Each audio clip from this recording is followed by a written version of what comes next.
really cool research method in language acquisition is computational modeling, which we do a lot in my lab actually. I like to call it digital children, but what you're actually doing with a computational model is trying to implement the relevant parts of the language acquisition process so you can figure out how it works.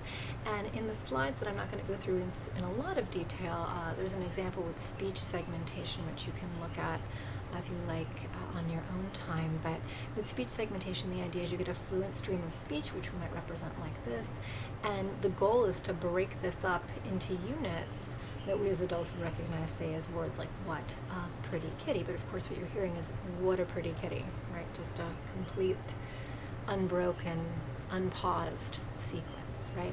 And so what a computational model is going to allow you to do is to say, okay, if I have a theory about how this process works, how I go from here to here, I can try to implement that, right? So that a child of the appropriate age, say 6 months old, based on when we know children start doing this, what a 6-month-old child would be able to do, would they be able to implement a particular learning strategy? If they did, what kind of results would they get, right?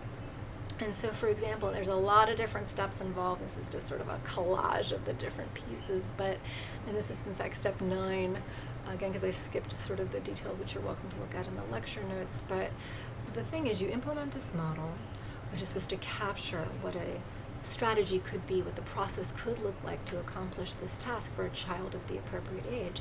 And at the end of it, you're going to interpret the results for other people, right? You gotta, what does it do, right? Like what do we get from doing computational modeling? So here's an example thing you might get from a successful computational model of speech segmentation.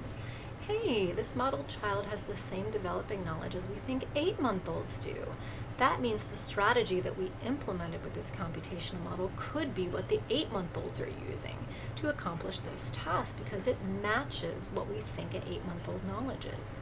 Another way you might look for the results of a computational model to match something you can see in kids is, hey, the modeled child we have here can reproduce the behavior we see in 8-month-olds, say in a looking time task, which is a common type of task we'll talk about later, that you can use with 8-month-olds to see what kind of representations and what kind of knowledge they have. So if our modeled child can reproduce the behavior we see in 8-month-olds, then the strategy the model used could be the strategy that 8-month-olds use to generate that observable behavior, right? So you're trying to, at the end of the day, match the modeling results up to something observable about children, right, that we can measure. But the utility of the computation model is allowing you to very intricately and concretely define what that process is that the child is undergoing during, in this case, speech segmentation, but really any language acquisition task you care to model.